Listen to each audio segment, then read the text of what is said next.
노년에 재혼을 하면 새로운 행복이 찾아올 거라고 기대하지만 현실은 전혀 다릅니다.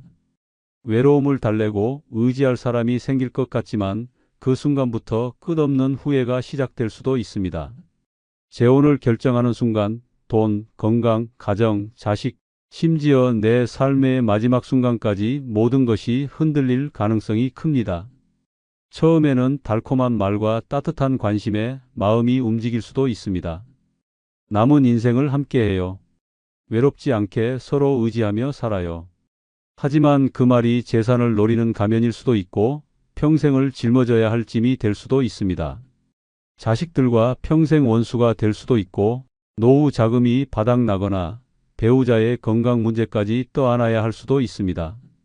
무엇보다 마지막까지 온전히 나만을 위한 인생을 살 기회를 스스로 박탈하는 선택이 될 수도 있습니다.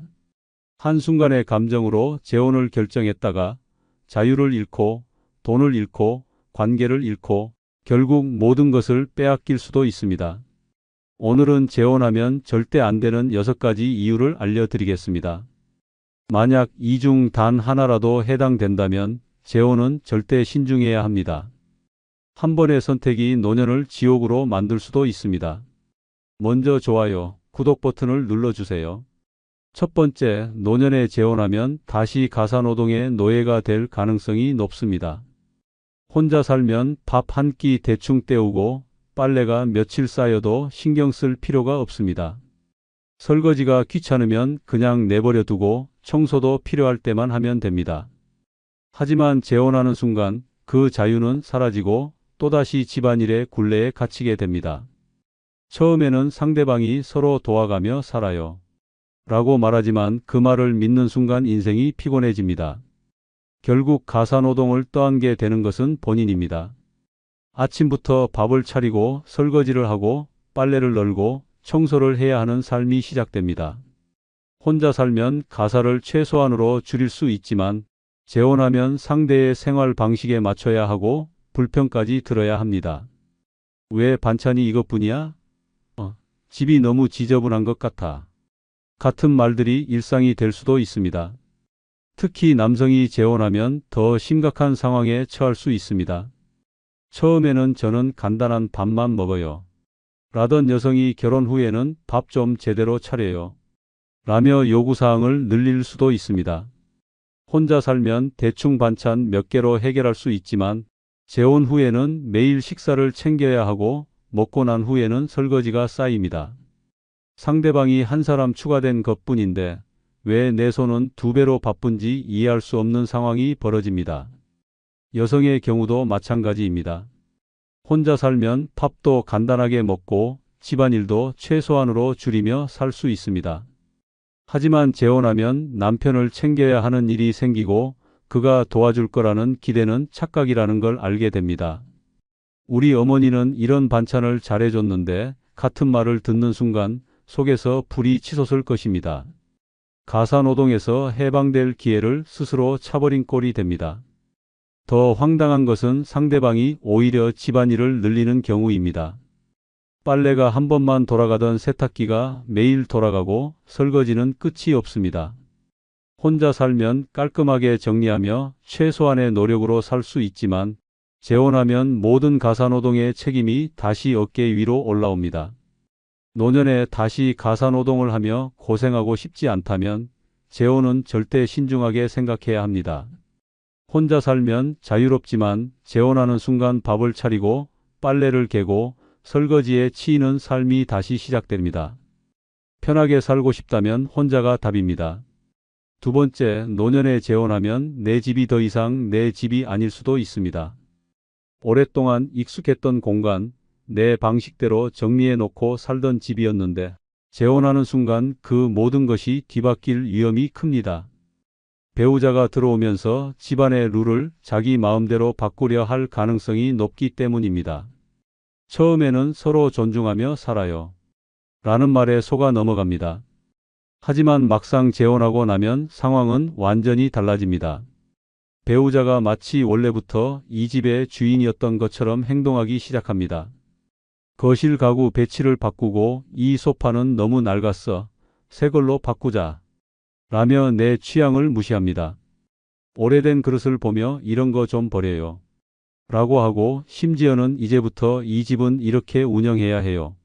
라며 규칙을 정하려 듭니다. 여기서 뭐든 내 마음대로 하면 안 돼? 이런 말이 절로 나오게 되는 순간이 올 수도 있습니다. 오랫동안 혼자 살면서 편하게 지냈던 공간인데 배우자가 들어오면서 주도권을 빼앗기고 마치 초대받은 손님처럼 행동해야 하는 상황이 벌어집니다.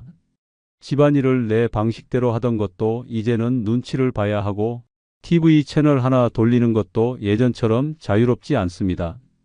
더 심각한 문제는 배우자가 집안의 금전적인 부분까지 간섭하려 들 수 있다는 점입니다. 이제 우리 생활비는 내가 관리할게요. 라며 은근슬쩍 재정을 장악하려 들거나 이 집도 우리 공동재산 아닌가요? 같은 말을 하며 내 소유물을 자기 것처럼 여기기 시작할 수도 있습니다. 처음에는 단순한 생활 방식의 차이인 줄 알았지만 나중에는 집안 전체의 권력을 장악하려는 의도를 드러낼 가능성이 큽니다. 이런 상황에서 더 답답한 것은 한번 내어준 주도권은 되찾기가 어렵다는 점입니다.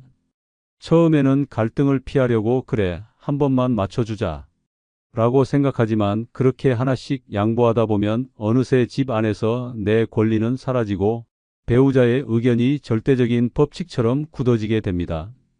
결국 내 집인데도 편안하지 않은 공간이 되어버립니다. 작은 행동 하나에도 눈치를 보게 되고 집 안에서조차 조용히 살아야 하는 처지가 됩니다. 재혼하면서 내가 배우자의 집으로 들어간 것도 아닌데 오히려 내 집이었음에도 불구하고 상대방이 모든 걸 결정하는 이상한 상황이 벌어지는 것입니다. 노년에 재혼할 때 가장 경계해야 할 것이 바로 배우자가 집안에서 권력을 행사하려 드는 것입니다. 한순간의 감정으로 재혼했다가 평생을 살아온 내 집에서조차 내 마음대로 살지 못하는 신세가 될 수도 있습니다. 편안하고 자유로운 공간을 유지하고 싶다면 재혼은 신중히 고려해야 합니다. 세 번째, 노년에 재혼하면 배우자가 아닌 간병인이 될 가능성이 큽니다. 결혼할 때는 우리는 서로 의지하며 행복하게 살 거야 라고 다짐하지만 나이가 들수록 현실은 완전히 다르게 흘러갑니다. 건강했던 배우자가 어느 날 갑자기 병이 들고 당신의 인생은 간병이라는 끝없는 지옥 속으로 빠져들 수 있습니다. 처음에는 상대가 건강해 보일 수도 있습니다. 나는 아직 건강해.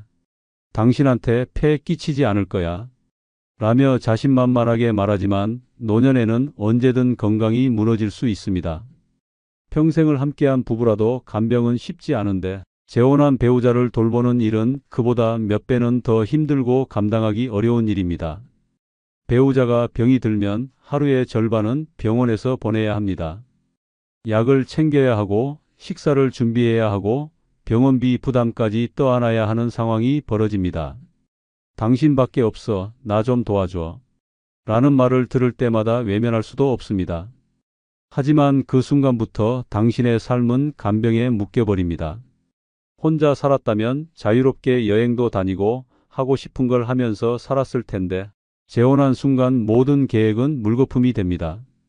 더 심각한 것은 병이 오래 지속될 경우 간병인의 삶이 끝이 없다는 점입니다. 처음에는 며칠만 도와주자 했지만 어느 순간 병세가 나아지지 않고 돌봐야 할 일들이 점점 늘어납니다. 씻기고 밥을 먹이고 약을 챙기고 밤에도 몇 번씩 깨서 상태를 확인해야 하는 간병의 굴레에 빠지게 됩니다. 본인은 몸도 힘들고 정신적으로도 지쳐가는데 상대방은 점점 더 의존하게 됩니다. 그럼 요양원에 보내면 되지 않나? 라고 생각할 수도 있습니다. 하지만 막상 그 상황이 되면 배우자는 버려졌다고 생각하며 서운해하고 주변에서는 아픈 배우자를 저렇게 내버려 두냐는 말이 나옵니다. 재혼 전에는 상상도 못했던 고통과 갈등이 시작되는 것입니다. 그리고 병원비 문제도 결코 가볍지 않습니다. 노년에는 치료비와 약값이 상상을 초월합니다.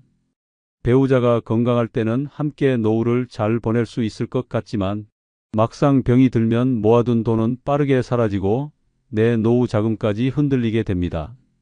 결국 간병 스트레스에 금전적인 부담까지 겹쳐지면서 남은 삶이 피폐해질 가능성이 커집니다. 이 모든 현실을 생각해보면 재혼은 단순한 사랑이 아닙니다. 평생을 함께할 누군가를 책임져야 한다는 의미입니다. 젊을 때야 서로 의지하며 살겠지만 노년에는 건강 문제가 가장 큰 변수입니다. 상대가 지금 건강해 보인다고 해서 이후에도 건강할 거라는 보장은 없습니다. 노년에는 자신을 돌보는 것이 가장 중요합니다. 배우자가 병에 걸리면 결국 나의 삶은 온전히 희생될 가능성이 큽니다. 남은 생을 간병으로 보내고 싶지 않다면 재혼은 신중하게 고민해야 합니다. 혼자라면 병이 들어도 스스로 대처할 수 있지만 재혼한 순간 배우자의 건강까지 내 인생의 책임이 되어버립니다. 네 번째, 노년에 재혼하면 마지막까지 온전히 내 인생을 지킬 기회를 잃게 됩니다. 혼자 살면 모든 것이 자유롭습니다. 언제 자고 언제 일어나고 무엇을 먹고 어디를 가든 전적으로 내 마음대로 결정할 수 있습니다. 하지만 재혼하는 순간 그 모든 자유가 사라지고 다시 누군가에게 맞춰야 하는 삶이 시작됩니다. 처음에는 둘이 함께하면 외롭지 않고 더 행복할 거야 라고 생각합니다. 하지만 현실은 다릅니다. 재혼 후에는 모든 생활이 상대방 중심으로 돌아갑니다. 혼자 살 때는 조용한 집에서 커피를 마시며 하루를 시작할 수도 있지만 재혼하면 아침부터 배우자의 일정에 맞춰야 합니다. 오늘 어디 갈까? 왜 혼자 있으려고 해? 같은 질문이 일상이 되고 혼자만의 시간이 점점 사라지게 됩니다. 혼자 살면 남은 삶을 내 방식대로 설계할 수 있습니다. 책을 읽고 싶으면 읽고, 여행을 가고 싶으면 가고, 사람을 만나고 싶으면 만나면 됩니다. 하지만 재혼하면 나의 결정권은 반으로 줄어들고 배우자의 의견이 반드시 포함되어야 합니다. 가고 싶은 곳도 배우자의 취향에 맞춰야 하고 보고 싶은 것도 상대가 좋아하는 걸 함께 봐야 합니다. 더 큰 문제는 배우자의 가족까지 신경 써야 한다는 점입니다. 혼자 살면 내 가족, 내 친구들만 챙기면 되지만 재혼하면 상대방의 자식들, 형제들, 친척들까지 엮이게 됩니다. 명절이면 어디를 가야 할지 고민해야 하고 상대방의 가족 행사에 얼굴을 비춰야 하는 상황이 벌어질 수도 있습니다. 나만 생각하면 되는 인생이 아니라 누군가의 배우자로서 역할을 수행해야 하는 인생이 되어버립니다. 그리고 무엇보다 나의 마지막 순간마저 내 뜻대로 정할 수 없게 될 수도 있습니다. 혼자라면 스스로 요양원을 선택하고 병원 치료를 받을지 말지를 결정하며 남은 재산을 어떻게 정리할지도 스스로 계획할 수 있습니다. 하지만 재혼하면 배우자의 의견이 개입됩니다. 그렇게 하지 말고 이쪽이 더 좋아 라며 내가 원하는 선택을 방해할 가능성이 큽니다. 누군가는 말합니다. 혼자 살면 외롭지 않겠냐? 하지만 현실은 반대입니다. 혼자일 때 비로소 내 인생을 온전히 지킬 수 있습니다. 노년에 가장 중요한 것은 누구에게 맞추지 않고 오롯이 내 삶을 살아가는 것입니다. 마지막까지 내 인생의 주인이 되고 싶다면 재혼은 절대 신중하게 생각해야 합니다. 배우자가 생기면 더 이상 온전히 나만을 위한 삶은 불가능해질 수 있습니다. 남은 인생을 누구에게 맞추며 살 것인가? 아니면 온전히 나를 위해 살 것인가? 그 선택은 당신에게 달려 있습니다. 다섯 번째, 노년에 재혼하면 전 재산을 송두리째 빼앗길 위험이 있습니다. 젊었을 때는 결혼이 사랑의 결실이지만 노년의 재혼은 종종 철저한 계산과 이익 관계 속에서 이루어집니다. 한순간의 외로움과 감정에 휩쓸려 재혼했다가 평생 모아온 재산이 순식간에 사라지는 참혹한 현실을 맞이할 수도 있습니다. 처음에는 배우자가 다정하게 다가옵니다. 우리는 함께하면 더 행복할 거예요. 노후를 외롭지 않게 보내야죠. 같은 감미로운 말로 당신의 마음을 흔듭니다. 하지만 재혼한 후에는 서서히 본색을 드러냅니다. 우리 집도 하나 있어야 하지 않을까요? 생활비가 부족한데 당신이 좀 더 부담해주면 좋겠어요. 당신 이름으로 재산을 정리하는 게 더 안전할 것 같아요. 같은 말들이 나오기 시작합니다. 이야기가 나오기 시작하면 모든 것이 빠르게 진행됩니다. 배우자가 재산을 공유해야 한다고 주장하며 서류에 사인만 하면 된다고 말합니다. 하지만 그 한 장의 종이가 당신의 인생을 뒤바꿀 수도 있습니다. 한 번 재산을 넘기면 돌이킬 방법이 없습니다. 재혼 배우자는 자신의 몫을 챙긴 후 당신을 내버릴 수도 있습니다. 더 심각한 것은 배우자가 갑자기 떠났을 때 그 재산을 돌려받는 것이 불가능하다는 점입니다. 당신이 법적 보호를 받는다고 생각하지만 재혼한 배우자가 법적으로 공동 재산을 주장하면 상황은 복잡해집니다. 설령 법적 싸움을 한다고 해도 이미 당신이 가진 것은 사라지고 긴 싸움 끝에 남는 것은 황폐해진 인생뿐입니다. 나는 그런 사람을 만나지 않을 거야. 라고 안심해서는 안 됩니다. 사랑에 눈이 멀면 가장 현명한 사람도 판단력을 잃습니다. 재혼을 생각하는 순간 상대가 정말 믿을 만한 사람인지 경제적으로 독립적인 사람인지 반드시 확인해야 합니다. 배우자가 처음부터 재산을 노리고 접근한 것이라면 당신의 모든 것이 철저히 계획된 과정 속에서 빼앗길 가능성이 큽니다. 평생 열심히 일해 모아둔 재산이 한순간의 실수로 남의 손에 넘어갈 수도 있습니다. 가장 흔한 사례는 재혼 후 배우자가 돈을 빌려달라고 하거나 당신 명의로 재산을 정리하자고 하는 경우입니다. 배우자는 부부끼리 믿어야지. 나를 의심하는 거야? 같은 감정적인 압박을 가하며 당신을 흔들 수도 있습니다. 하지만 이러한 상황에서는 절대 마음을 약하게 먹어서는 안 됩니다. 재혼을 하면 법적으로도 배우자의 권리가 생기게 됩니다. 만약 당신이 먼저 세상을 떠난다면 당신의 재산은 자식들에게만 가는 것이 아니라 재혼한 배우자에게도 상당 부분 넘어가게 됩니다. 자식들과 배우자 간의 재산 싸움이 벌어질 수도 있고 결국 당신이 평생 일군 재산은 가족에게 돌아가지 않을 수도 있습니다. 노년에는 경제적 안정이 무엇보다 중요합니다.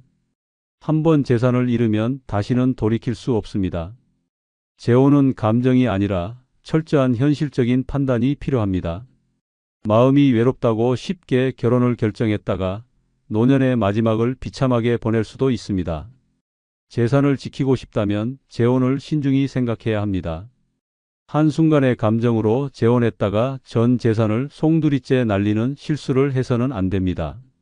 평생 모은 돈이 사라진 후 후회해봐야 그때는 이미 늦습니다. 6번째, 노년에 재혼하면 자식들과 평생 원수가 될 위험이 큽니다. 처음에는 부모님도 행복하셔야죠. 라고 말하던 자식들도 막상 현실이 되면 태도가 180도 바뀝니다. 재혼은 절대 안 됩니다. 그 사람을 정말 믿을 수 있어요? 라며 반대하는 일이 흔합니다. 부모의 행복을 바란다고 말하면서도 자신들의 입장에서 손해가 될 가능성이 보이면 즉시 반발하는 것입니다. 부모가 재혼하는 순간 자식들의 머릿속에는 온갖 복잡한 계산이 돌아갑니다. 우리 재산은 어떻게 되는 거지? 저 사람이 엄마 아빠의 돈을 다 가져가면 어떡하지? 저 사람이 병이라도 걸리면 우리한테 부담이 되는 건 아닐까? 자식들은 부모의 행복보다 자신들에게 미칠 경제적, 심리적 영향을 먼저 생각합니다. 처음에는 예의상 반대를 하지 않더라도 재혼 후에는 본색을 드러냅니다. 새로운 배우자가 생긴 뒤 가족 모임은 서서히 사라지고 명절에 자식들이 찾아오지 않는 일이 벌어집니다. 우리끼리 조용히 보내려고요. 바빠서 못 갈 것 같아요. 라는 말이 반복되고 어느 순간 연락조차 끊어질 수 있습니다. 특히 재혼한 배우자가 자식들과 갈등을 일으키면 상황은 더욱 심각해집니다. 왜 자식들이 우리 집에 자꾸 와? 그냥 너희끼리 따로 시간을 보내는 게 좋지 않을까? 라며 서서히 거리감을 만들 수도 있습니다. 배우자가 나쁜 의도가 없더라도 결국 부모와 자식 간의 관계는 틀어지게 됩니다. 더 심각한 것은 부모가 세상을 떠난 후 벌어질 재산 다툼입니다. 법적으로 재혼한 배우자는 배우자로서의 권리를 갖게 됩니다. 부모가 모아둔 재산이 재혼 배우자에게 넘어가게 되면 자식들은 그제야 본격적으로 반발하게 됩니다. 이건 말이 안 된다. 아버지 어머니가 우리를 배신한 거야? 라며 분노하게 되고 결국 법적 분쟁까지 이어질 수도 있습니다. 평생을 키운 자식들과 법정에서 싸우는 상황이 벌어질 수도 있는 것입니다. 노년의 평온한 가정을 유지하고 싶다면 재혼은 신중하게 생각해야 합니다. 자식들은 부모가 외롭지 않기를 바라지만 동시에 부모가 다른 사람에게 마음을 빼앗기는 것도 원하지 않습니다. 부모의 재혼이 자신들의 미래에 영향을 줄 수 있다는 불안감이 작용하기 때문입니다. 결국 재혼하는 순간 자식들과 돌이킬 수 없는 강을 건널 가능성이 매우 높습니다. 부모는 새로운 행복을 찾아가려 하지만 자식들은 그것을 인정하지 않고 반발하는 현실이 반복됩니다. 자식들과 평생 원수가 될 위험을 감수하고서라도 재혼을 해야 하는지 신중하게 고민해야 합니다. 노년의 마지막을 외롭지 않게 보내려는 결정이 오히려 더 깊은 외로움을 가져올 수도 있습니다. 노년에 재혼하면 안 되는 이유는 단순하지 않습니다. 단순한 외로움 해결책이 아니라 인생 전체가 바뀌는 문제입니다. 배우자가 내 집에서 권력을 행사하고 내 돈을 마음대로 쓰고 자식들과 갈등을 일으키고 결국 내 마지막 순간까지 결정권을 행사할 수도 있습니다. 혼자 살면 자유롭고 평온한 삶을 누릴 수 있지만 재혼하는 순간 끝없는 간섭과 희생의 굴레에 갇히게 됩니다. 상대방이 처음에는 다정하게 굴어도 결국 당신을 보험처럼 이용하거나 당신이 간병인이 되어야 할 상황이 올 수도 있습니다. 사랑이라고 착각하면 안 됩니다. 노년의 재혼은 감정이 아니라 현실적인 계산이 필요합니다. 한순간의 선택이 내 남은 인생을 어떻게 바꿀지 냉정하게 생각해야 합니다. 후회해도 되돌릴 수 없는 상황이 벌어질 수도 있습니다. 노년에는 가장 중요한 것이 돈, 건강, 그리고 자유입니다. 이 세 가지를 지키고 싶다면 재혼을 신중하게 고민해야 합니다. 행복을 찾으려다 오히려 인생이 엉망이 될 수도 있습니다. 한순간의 감정에 휩쓸려 평생의 자유를 잃는 어리석은 선택은 절대 하지 마십시오. 끝으로 구독, 좋아요 해주시면 더 좋은 영상으로 보답하겠습니다. 감사합니다. 노년에 가장 위험한 것은 돈이 없는 것도 건강이 나빠지는 것도 아닙니다. 진짜 무서운 것은 잘못된 인간관계에 얽혀 모든 것을 빼앗기고 후회 속에서 늙어가는 것입니다. 평생을 남 위해 헌신하고 희생하며 살아왔는데 막상 노년에 들어서 보니 곁에 남아있는 건 나를 이용하는 사람들 뿐이라면 이보다 비참한 일이 어디 있겠습니까? 이제는 정신을 차려야 합니다. 그래도 오랜 인연인데 이 나이에 사람을 정리하는 게 쉽나? 이런 생각을 버려야 합니다.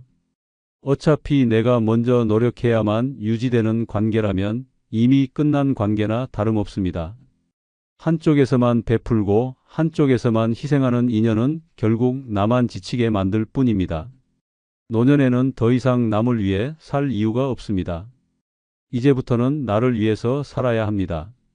평생을 열심히 살아왔으니 이제라도 부질없는 인연을 다 끊고 홀가분하게 살아야 하지 않겠습니까? 오늘은 노년에 반드시 정리해야 할 7가지 관계에 대해 이야기하려 합니다. 당신의 인생을 갉아먹는 인간관계를 끊어내야 후회 없는 노후를 보낼 수 있습니다. 이제는 결정해야 합니다. 내 인생을 지킬 것인가 아니면 남들에게 휘둘리며 늙어갈 것인가? 구독, 좋아요 해주시면 2025년 한 해 큰 복 받으실 겁니다. 첫 번째는 내가 먼저 노력해야 유지되는 관계는 그만하라입니다. 관계라는 것은 서로 주고받으며 이어져야 하는 것입니다. 하지만 어떤 관계는 오직 한쪽에서만 애쓰고 한쪽에서만 끊임없이 노력해야 유지됩니다. 그리고 그 노력을 계속해야 하는 사람은 항상 당신입니다. 만나자고 먼저 연락하는 것도, 안부를 묻는 것도, 약속을 잡는 것도 늘 당신이 먼저입니다. 상대는 요즘 바빠서 연락을 못했다. 형님이 먼저 연락해 주셔서 반갑네요. 같은 말만 할 뿐 스스로 먼저 다가오지는 않습니다. 어느 날은 일부러 연락을 하지 않고 기다려봅니다. 하지만 며칠이 지나도 몇 주가 지나도 상대는 전혀 관심을 보이지 않습니다. 결국 당신이 참지 못하고 먼저 연락을 하게 됩니다. 그러면 상대는 아무렇지도 않게 이야기합니다. 요즘 어떻게 지내세요? 그 순간 깨닫습니다. 이 관계는 내가 노력하지 않으면 끊어지는 관계구나. 이런 관계를 계속 유지해야 할 이유가 있을까요? 상대가 먼저 다가오지 않는 관계는 사실 이미 끝난 관계나 다름없습니다.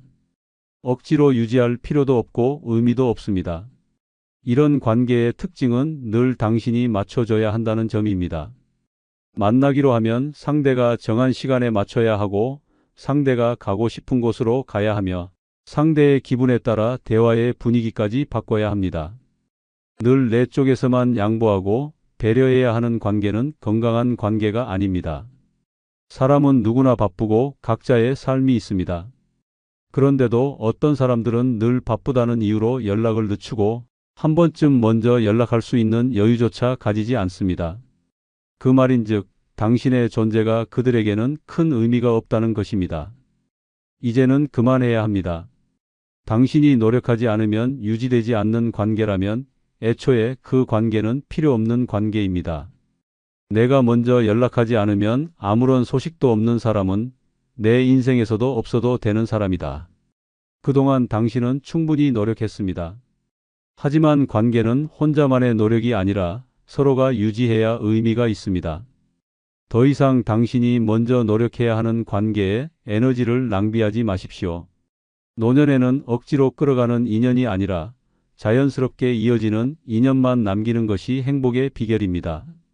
당신이 애쓰지 않아도 찾아오는 사람, 당신이 노력하지 않아도 관계가 유지되는 사람, 그런 사람들과 함께하는 것이 진정한 행복입니다. 두 번째는 돈을 빌려달라고 하는 사람과는 관계를 정리하라입니다. 노년에 가장 위험한 것이 돈 문제입니다. 평생 아끼고 모아둔 돈을 잘못 관리하면 노후가 흔들리게 됩니다. 그러나 주변에는 그 돈을 자기 돈처럼 여기는 사람들이 많습니다. 이번 한 번만 빌려주세요.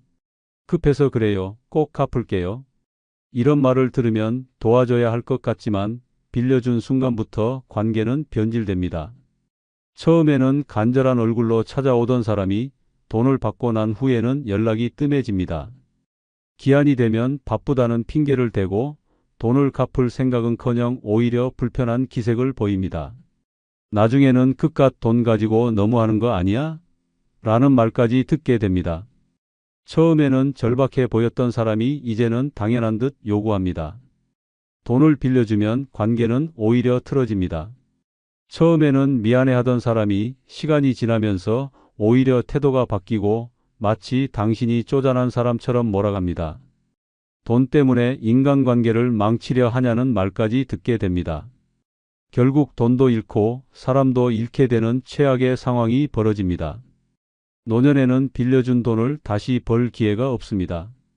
젊을 때는 실수를 만회할 수 있지만 노년에 잃은 돈은 돌려받지 못하면 끝입니다. 빌려주기 전에 한 번 더 생각해야 합니다. 상대가 어려워 보일 수 있지만 나 역시 내 돈을 지켜야 합니다. 돈을 빌려주지 않겠다고 하면 상대는 실망한 얼굴을 하거나 서운하다는 반응을 보일 것입니다. 그러나 진짜 인연이라면 돈을 빌려주지 않아도 관계가 유지됩니다. 돈이 없으면 떠나는 사람이라면 그 관계는 애초에 가치가 없었던 것입니다. 노년에는 돈을 지키는 것이 곧 나 자신을 지키는 것입니다. 돈이 흔들리면 결국 모든 것이 무너집니다. 경제적 안정 없이 행복한 노후를 기대할 수 없습니다. 돈을 빌려달라는 사람과는 더 이상 얽히지 마십시오. 빌려준 순간 당신은 사람을 도운 것이 아니라 이용당한 것입니다. 관계를 유지하기 위해 돈을 빌려주는 것이 아닙니다. 오히려 돈이 얽히면 관계는 망가집니다. 이제는 단호하게 선을 긋고 절대로 돈이 엮인 인간관계는 정리해야 합니다. 그래야만 후회 없는 노년을 보낼 수 있습니다. 세 번째는 자기 자랑만 늘어놓고 남의 말은 듣지 않는 사람을 멀리하라입니다. 노년이 되면 대화에서 중요한 것은 서로 공감하고 소통하는 것입니다. 그러나 일부 사람들은 대화의 의미를 완전히 무시한 채 오직 자기 이야기만을 늘어놓습니다. 특히 자식 자랑, 손주 자랑, 사위 며느리 자랑에 이어 돈과 부동산 자랑까지 덧붙이는 사람들은 듣는 사람을 질리게 만듭니다. 이들은 만나자마자 우리 아들은 이번에 대기업에서 승진했어. 우리 며느리는 해외여행만 다녀 진짜 럭셔리하게 살더라. 라며 대화를 자기 자랑으로 시작합니다. 아파트 값이 얼마나 올랐는지, 얼마 전에 큰돈을 벌었는지, 주식으로 얼마나 수익을 냈는지까지 끊임없이 늘어놓습니다. 이런 사람들은 절대 상대방의 이야기를 들으려 하지 않습니다. 상대가 말을 하려 하면 자연스럽게 자기 이야기로 화제를 돌려버립니다. 자식이 힘들다는 이야기를 해도 그래도 내 아들만큼은 못 힘들겠지. 라며 비교하고 노후 준비를 고민하는 이야기를 해도 나는 벌써 준비 다 끝냈어. 요즘은 투자 안 하면 손해라니까. 라며 본인의 돈 자랑으로 이어갑니다. 이들과의 대화는 시간이 지나면 지날수록 피곤해집니다. 듣다 보면 어느새 나는 한마디도 못했고 상대방의 자랑만 듣다가 만남이 끝나버리는 경우도 많습니다. 처음에는 덤덤하게 들어주지만 결국 이게 무슨 대화지? 나는 왜 여기에 앉아있지? 하는 허탈한 기분이 듭니다. 이들의 자랑에는 사실 타인을 배려하는 마음이 없습니다. 진짜 좋은 관계는 서로의 삶을 공유하고 함께 공감하며 나아가는 것입니다. 하지만 자랑만 늘어놓는 사람들은 상대방을 동등한 관계가 아닌 자신의 이야기를 들어주는 조연으로 취급합니다. 자랑만 늘어놓는 사람과의 만남은 시간이 갈수록 나를 지치게 만듭니다.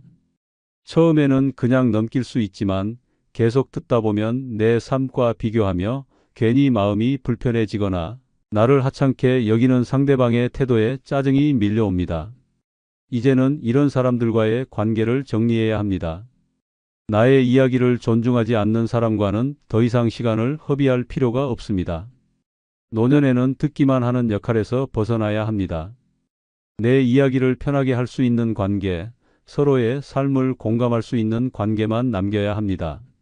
대화는 함께 나누는 것이지 한 사람의 일방적인 발표 시간이 아닙니다. 자랑만 하는 사람과의 관계를 멀리하고 진짜 소통이 있는 인연을 선택해야 합니다. 그래야만 노년이 더 평온하고 행복해질 수 있습니다. 네 번째는 소문을 퍼뜨리고 뒷담화하는 사람을 멀리하라입니다. 노년에 들어서면 예상치 못한 사람들의 입에 오르내리는 일이 많아집니다. 누구는 아들이 집을 사줬다더라.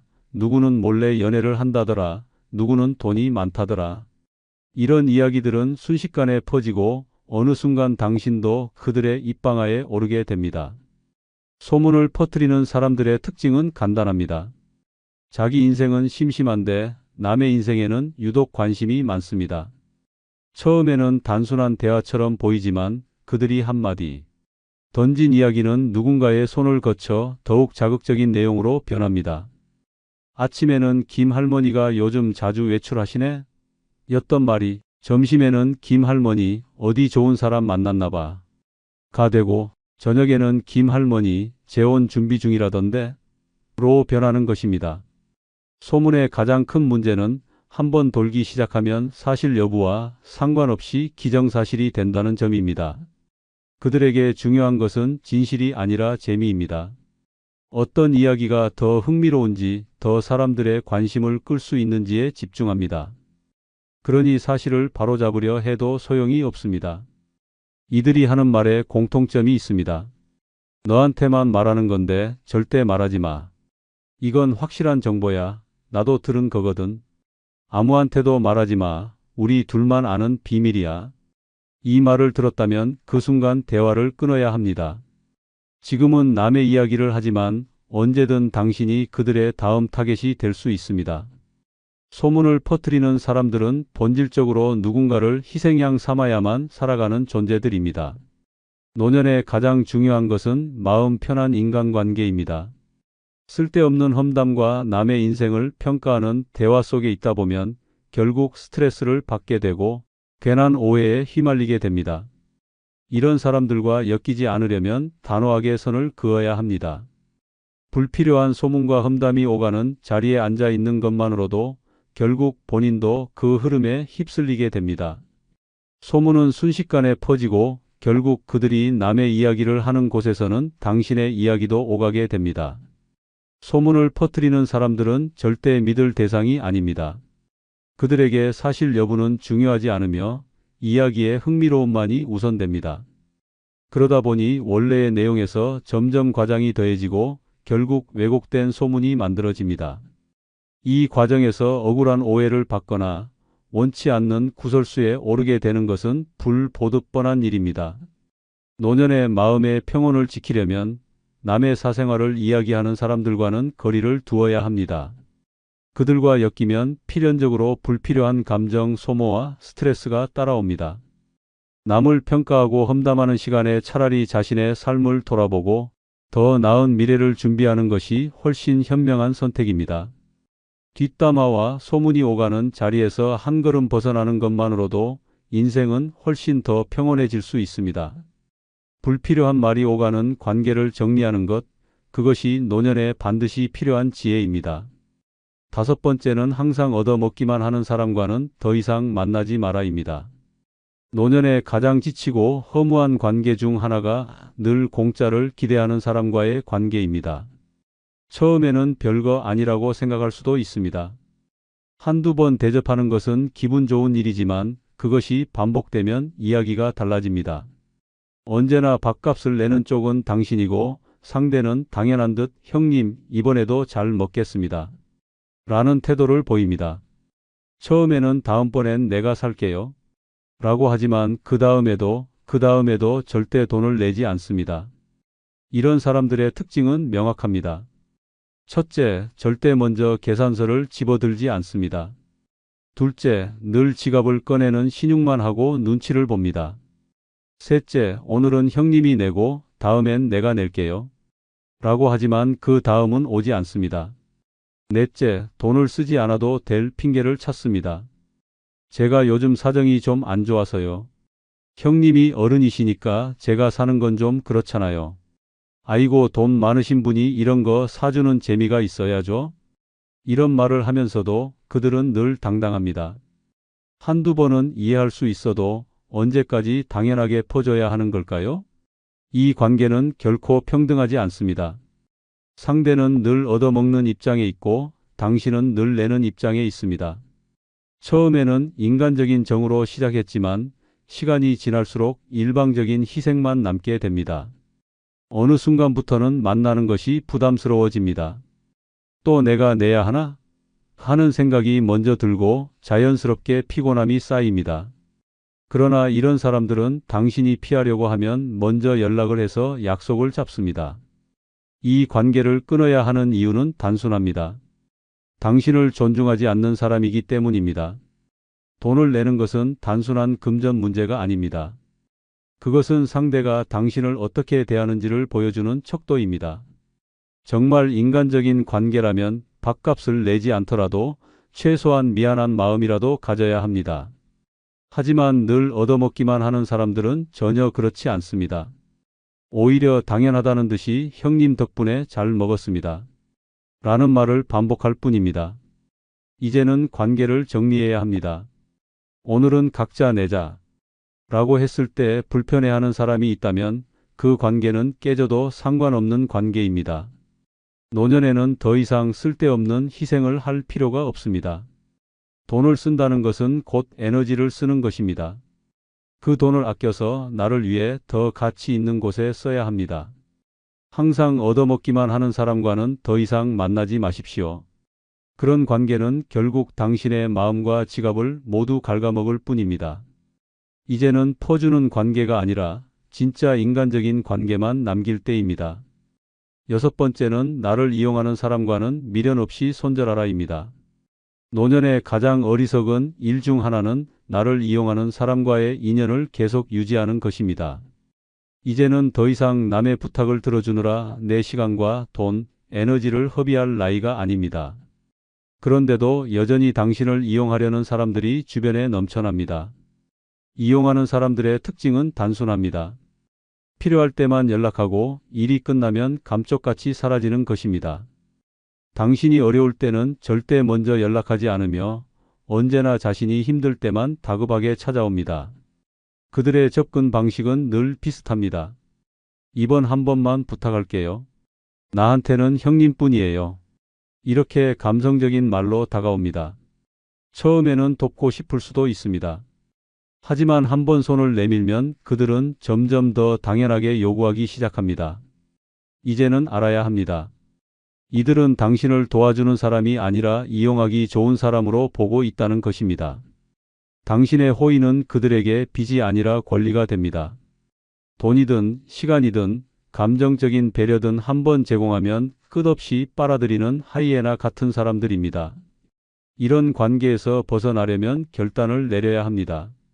미련 없이 손절하는 것만이 정답입니다.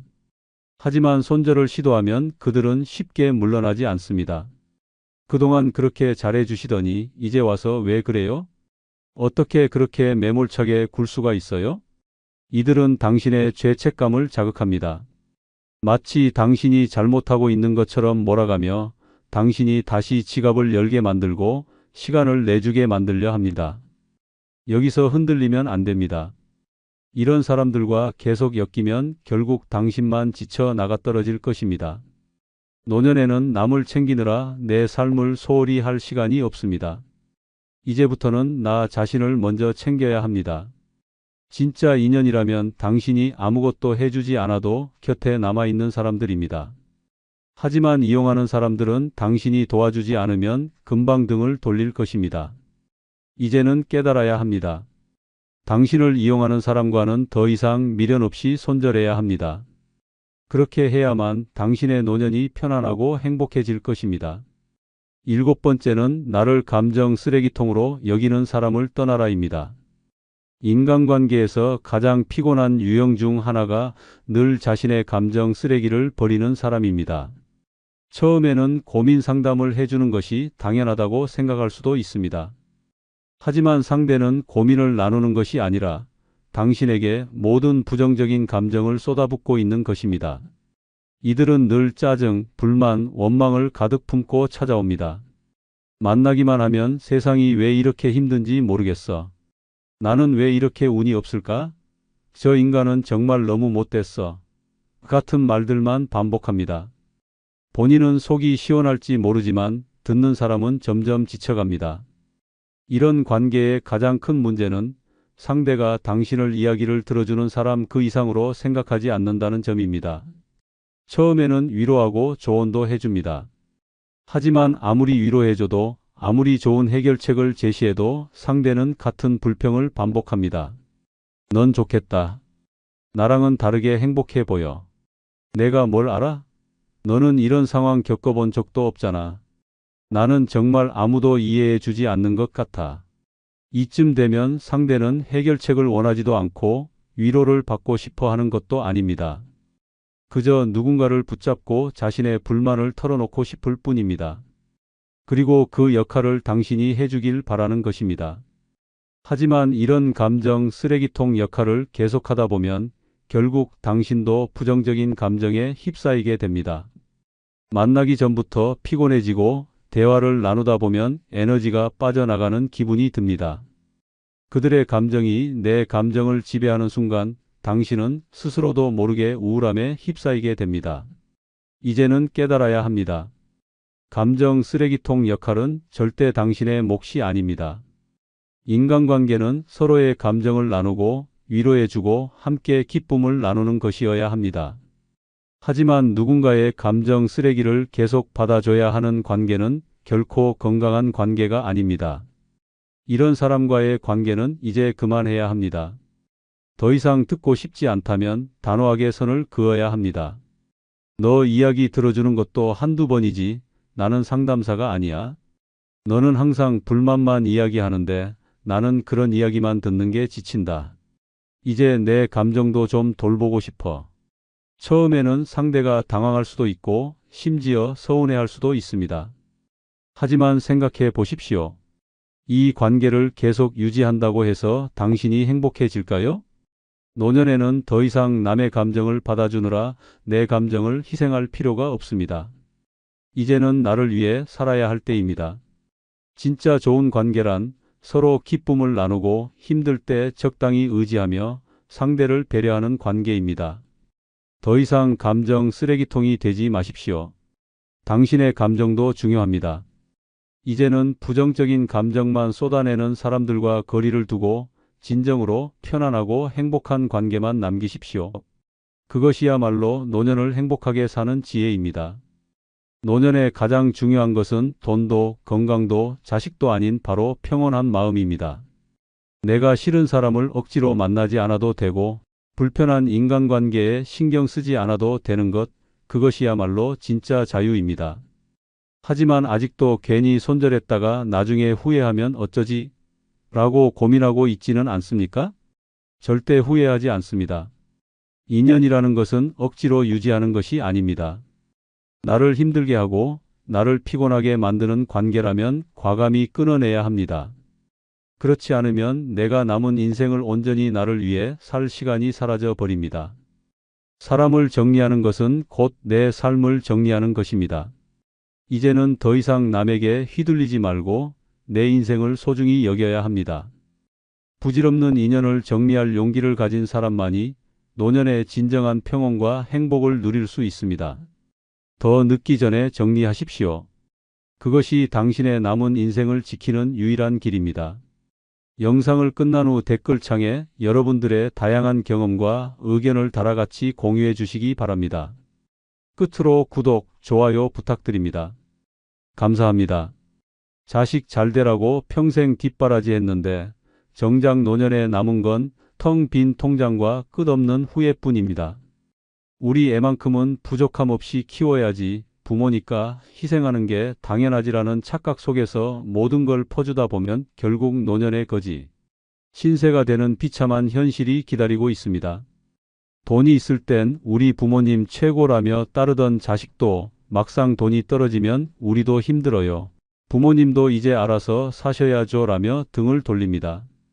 결국 돈도 잃고 자식도 잃고 삶도 망가지는 최악의 결말을 맞이하게 됩니다. 자식 결혼자금, 집 장만, 손주 돌봄, 사업 자금 지원까지 부모라는 이유로 희생하는 순간 당신의 노후는 산산조각 납니다. 하지만 더 끔찍한 건 그렇게 모든 걸 바쳤는데도 자식이 부모를 책임져 주지 않는다는 것입니다. 돈이 떨어지는 순간 부모는 짐이 됩니다. 지금이라도 정신을 차려야 합니다. 자식을 위한다고 희생하다 보면 결국 당신만 파산하고 외면당하게 됩니다. 노년의 거지가 되지 않으려면 반드시 이 7가지 실수를 피해야 합니다. 첫 번째, 자식 결혼자금 대주다가 노후 파산당하기입니다. 자식 결혼자금을 대주는 순간 당신의 노후는 끝장날 수도 있습니다. 평생 피땀 흘려 모은 돈을 단번에 쏟아붓고 나면 남는 건 후회뿐입니다. 결혼은 부모가 도와줘야 하는 거 아니냐? 라는 착각이 당신을 파산으로 몰아넣습니다. 이제 냉정하게 생각해야 합니다. 결혼은 부모가 아니라 자식이 책임져야 하는 인생의 선택입니다. 하지만 많은 부모들은 자식이 결혼할 때 집을 사줘야 하고 혼수를 해줘야 하고 결혼식 비용까지 부담해야 한다고 생각합니다. 그러면서 노후를 위해 모아둔 돈을 선뜻 내어줍니다. 하지만 그 돈을 주고 나면 당신을 책임져 줄 사람은 아무도 없습니다. 부모가 결혼 자금을 대주는 순간 자식은 그것을 당연하게 여깁니다. 처음엔 너무 감사해요 라고 말할지 모르지만 시간이 지나면 그 돈을 받은 기억조차 희미해집니다. 그리고 당신이 경제적으로 어려워졌을 때 그들은 말합니다. 우리도 사정이 어려워요.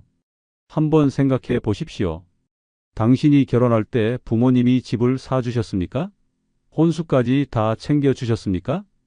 과거에는 스스로 해결하는 것이 당연했습니다. 그런데 왜 당신은 자식에게 모든 걸 퍼주려고 합니까? 더 끔찍한 현실이 있습니다. 결혼 자금을 대줬는데도 결국 이혼하는 경우가 많습니다. 수억 원을 들여 결혼을 시켰는데 몇 년 만에 이혼하고 다시 돌아오는 경우가 허다합니다. 그러면 당신이 준 돈은 어떻게 됩니까? 이미 사라지고 없습니다. 그 돈을 다시 돌려받을 수도 없습니다. 당신만 바보가 되는 것입니다. 노후에 가장 중요한 것은 내가 쓸 돈을 지키는 것입니다. 자식이 결혼할 때 부모의 도움 없이 스스로 준비하는 법을 배우도록 해야 합니다. 그렇지 않으면 당신은 돈을 주고도 서운함과 배신감만 남는 처참한 결말을 맞이하게 될 것입니다. 이제는 정신을 차려야 합니다. 자식이 결혼하는 것은 그들의 선택이며 그들의 책임입니다. 부모가 모든 걸 해결해 주려다 보면 결국 당신이 빈털터리가 되어 남은 인생을 후회 속에서 보내게 될 것입니다. 결혼 자금을 요구하는 자식에게 단호하게 말해야 합니다. 너희 인생은 너희가 책임져야 한다. 그렇지 않으면 당신의 노후는 지옥으로 변할 것입니다. 두 번째, 너무 섣부른 빠른 증여로 평생 후회하는 비극적인 현실입니다. 너무 일찍 재산을 자식에게 넘겨주는 순간 당신의 인생은 처참하게 무너집니다. 부모들은 어차피 자식한테 줄 거니까 미리 증여하자. 자식만큼은 나보다 가난하게 살지 말았으면 좋겠다. 하지만 그 순간부터 당신의 삶은 자식에게 종속되고 경제적 자유를 완전히 잃게 됩니다. 이제 냉정하게 생각해야 합니다. 재산을 주는 순간 당신은 자식에게 아무런 힘도 행사할 수 없습니다. 자식이 지금은 효자인 척하고 고마워할지 몰라도 시간이 지나면 태도가 변합니다. 처음에는 부모님 편하게 사시게 할 거예요 라고 말하지만 결국 이제 내 재산인데 내가 알아서 해야죠 라는 태도로 돌아서게 됩니다. 더 심각한 문제는 자식이 재산을 받은 후 부모를 부담스러워하기 시작한다는 것입니다. 돈을 받기 전에는 부모에게 잘하지만 돈을 받은 후에는 부모님도 이제 알아서 사셔야죠 라는 차가운 반응이 돌아옵니다. 심지어 부모가 경제적으로 어려워져서 도움을 요청하면 우리도 사정이 어려워요. 그 돈으로 잘 사셨잖아요 라며 외면하는 경우도 많습니다. 혹시라도 우리 자식은 다를 거야 라고 생각하고 있다면 그것은 착각입니다. 돈이 개입되는 순간 부모와 자식의 관계는 변합니다. 처음에는 고맙다고 하지만 시간이 지나면 그 재산이 원래 자기 것이었다는 착각을 하게 됩니다. 결국 부모가 경제적으로 어려워져도 자식은 더 이상 책임지려 하지 않습니다.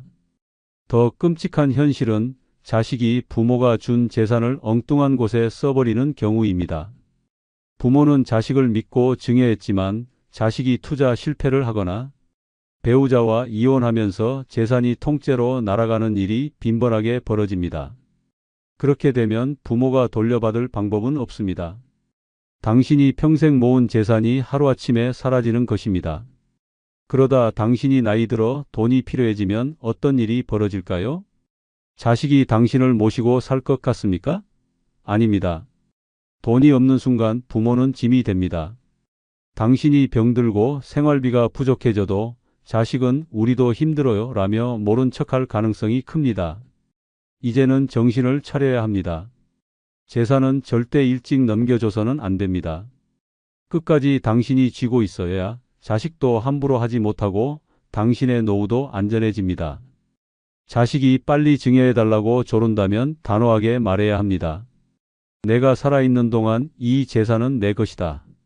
그렇지 않으면 당신은 결국 돈도 잃고 자식에게 외면당하고 초라한 노후를 보내게 될 것입니다.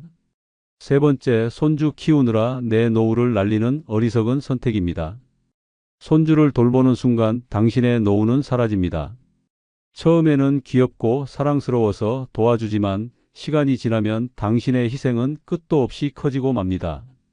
결국 손주를 키우느라 당신의 인생, 건강, 돈까지 모두 소진되게 됩니다. 이제 냉정하게 생각해야 합니다. 손주를 키우는 것은 부모의 책임이지 조부모의 의무가 아닙니다. 하지만 많은 부모들이 우리는 맞벌이라 힘들어요. 보육비가 너무 비싸요 라는 핑계를 대며 부모에게 손주를 맡깁니다. 처음에는 하루 이틀만 봐주세요 라고 시작하지만 결국 당연한 일처럼 매일 손주를 키우게 되는 현실이 찾아옵니다. 아침부터 밤까지 손주를 돌보다 보면 내 시간을 온전히 쓸 수 있는 순간은 단 한순간도 없습니다. 밥을 먹어도 손주 밥을 먼저 챙겨야 하고 나가고 싶어도 손주를 봐야 하니 꼼짝도 못합니다. 무릎이 아파도 안아줘야 하고 피곤해도 놀아줘야 하고 밤이 되면 기진맥진한 채 무너집니다. 이렇게 몇 년이 지나고 나면 당신은 체력도 무너지고 병원비 부담에 허덕이게 됩니다. 더 심각한 문제는 경제적인 부담입니다. 손주를 돌보는 과정에서 당신의 돈이 계속 빠져나갑니다. 장난감, 간식, 옷, 학용품까지 손주에게 필요한 모든 것을 조부모가 대신 사주는 경우가 허다합니다. 당신의 연금, 당신의 저축, 당신의 생활비가 빠져나가면서 당신은 점점 경제적으로 궁지에 몰립니다. 혹시라도 나중에 자식이 보답하겠지라고 기대하고 있다면 큰 착각입니다. 부모가 손주를 키워준 것이 당연한 일이 되어버리면 감사함은 사라지고 조부모의 희생이 마땅한 것으로 여겨지게 됩니다. 그러다 몸이라도 아파서 손주를 더 이상 돌볼 수 없게 되면 자식들은 말합니다. 그럼 우리가 어떻게 하라는 거예요?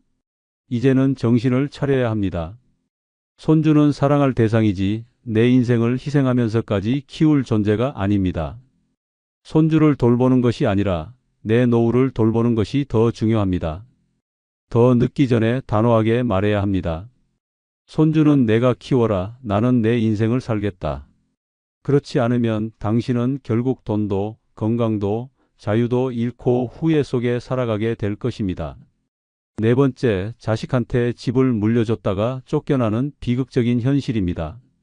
자식에게 집을 물려주는 순간 당신은 거리로 내몰릴 수도 있습니다. 평생 피땀 흘려 마련한 집을 어차피 자식한테 줄 거니까 미리 증여하자.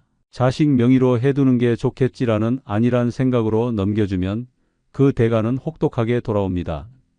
결국 자식의 집에서 눈치 보며 살거나 심지어 내 집에서 쫓겨나는 끔찍한 현실을 맞이하게 됩니다. 이제 냉정하게 생각해야 합니다. 집을 넘겨준 순간 당신은 더 이상 그 집의 주인이 아닙니다. 자식이 아무리 효자인 척해도 상황이 바뀌면 태도도 바뀝니다. 처음에는 같이 살아요. 편하게 계세요. 라고 하지만 시간이 지나면 우리도 힘들어요. 엄마, 아빠도 알아서 좀 하세요. 라는 말이 돌아오게 됩니다. 그러다 보면 결국 부모는 자기 집에서조차 설 자리를 잃고 철저하게 외면당하는 현실을 맞이하게 됩니다. 더 무서운 현실은 자식이 부모가 물려준 집을 팔아버리는 경우입니다. 부모가 나중을 생각해서 자식 명의로 집을 넘겨줬지만 자식이 경제적으로 어려워지거나 배우자의 의견이 바뀌면 이 집 팔아서 우리도 좀 살자라며 집을 팔아버리는 일이 벌어집니다. 그렇게 당신은 한순간에 갈 곳이 없어진 채 작은 월세방을 찾아 떠도는 비참한 신세가 되는 것입니다. 혹시라도 우리 자식은 다를 거야 라고 생각하고 있다면 그것은 착각입니다. 돈과 재산이 개입되면 가족조차도 돌변하는 경우가 많습니다. 부모가 건강할 때는 같이 살아야 한다고 하지만 나이가 들어 병들고 힘이 없어지면 부담스러운 존재로 취급받기 시작합니다. 그리고 그때쯤이면 이미 당신은 집도, 돈도, 선택권도 모두 잃어버린 상태일 가능성이 큽니다. 더 끔찍한 현실은 자식 배우자가 개입하는 순간입니다. 아무리 자식이 효자라도 배우자가 이제 우리도 힘들어. 부모님이 따로 사시는 게 낫지 않을까? 라고 말하면 결국 자식도 갈등하게 됩니다. 그렇게 조금씩 거리가 생기고 결국 부모는 자기가 마련한 집에서조차 눈치 보며 살아야 하는 처참한 결말을 맞이하게 됩니다. 이제는 정신을 차려야 합니다. 집은 끝까지 내 명의로 두고 절대 미리 물려줘서는 안 됩니다. 자식이 집을 달라고 하면 단호하게 말해야 합니다. 내가 죽기 전까지 이 집은 내 집이다. 그렇지 않으면 당신은 결국 갈 곳 없는 신세가 되어 노년의 길바닥을 떠돌게 될지도 모릅니다. 집을 지키는 것이 곧 당신의 인생과 존엄을 지키는 일입니다. 자식이 뭐라고 해도 노후에는 내 집을 끝까지 쥐고 있어야 합니다. 그렇지 않으면 당신은 결국 돈도, 집도, 가족도 잃고 비참한 최후를 맞이하게 될 것입니다. 다섯 번째, 자식에게 돈 빌려줬다가 한 푼도 못 받고 인생 망하는 현실입니다. 자식에게 돈을 빌려주는 순간 그 돈은 다시 돌아오지 않습니다. 처음에는 금방 갚을게요. 조금만 도와주세요 라고 말하지만 시간이 지나면 그 약속은 흔적도 없이 사라집니다. 결국 당신은 돈도 잃고 자식과의 관계까지 무너지는 최악의 상황을 맞이하게 됩니다. 이제 냉정하게 생각해야 합니다. 자식에게 빌려주는 돈은 절대 빌려주는 것이 아닙니다. 그냥 주는 것과 같습니다. 부모가 준 돈을 자식은 가볍게 생각합니다. 어차피 우리 부모님이니까라는 생각이 깔려 있기 때문입니다. 빌려준 돈을 갚기는커녕 오히려 시간이 지나면 부모가 그 돈을 준 것도 잊어버리는 경우가 태반입니다. 더 심각한 문제는 한 번 돈을 빌려주면 끝이 없다는 것입니다. 처음에는 이번 한 번만이라고 하지만 다음번에는 더 큰 금액을 요구합니다. 부모가 쉽게 돈을 내어주면 자식은 계속해서 손을 벌립니다. 결국 당신은 자식을 돕는다는 명목으로 평생 모은 돈을 모두 쏟아붓고 남는 건 빈손뿐인 비참한 현실을 맞이하게 됩니다. 혹시라도 우리 자식은 다를 거야 라고 생각하고 있다면 큰 착각입니다. 부모가 돈을 빌려주면 자식은 그것을 책임감 있게 갚는 것이 아니라 당연하게 받아들이는 습관이 생깁니다. 어려우면 부모님이 도와줄 거야 라는 인식이 생기면 자식은 절대 스스로 해결하려 하지 않습니다. 결국 부모가 돈줄을 끊을 때까지 계속해서 의존하게 됩니다. 더 끔찍한 현실은 돈을 빌려주고 나면 부모와 자식 관계까지 틀어질 가능성이 높다는 것입니다. 처음에는 부모를 믿고 돈을 빌려갔지만 막상 갚을 때가 되면 자식은 부담을 느낍니다. 돈 문제로 갈등이 생기고 부모가 빚 독촉을 하면 자식은 점점 연락을 피하게 됩니다. 결국 부모는 돈도 잃고 자식과의 관계까지 잃게 되는 가장 비참한 상황에 놓이게 됩니다. 이제는 정신을 차려야 합니다. 자식이 돈을 빌려달라고 하면 단호하게 거절해야 합니다. 내 노후 자금은 내 삶을 위한 것이지 내 빚을 갚아주기 위한 것이 아니다. 부모가 경제적으로 무너지면 자식이 당신을 책임질 것 같습니까? 절대 아닙니다. 결국 혼자 남아 빈털터리로 살아가게 될 뿐입니다. 부모는 은행이 아닙니다. 자식에게 돈을 빌려주는 순간 당신의 노후는 파산으로 향하게 됩니다. 더 늦기 전에 지금 당장 단호해져야 합니다. 그렇지 않으면 당신은 결국 돈도 잃고 자식도 잃고 인생까지 망치는 최악의 결말을 맞이하게 될 것입니다. 6번째, 자식 사업 자금 대줬다가 노후 파산하는 어리석은 선택입니다.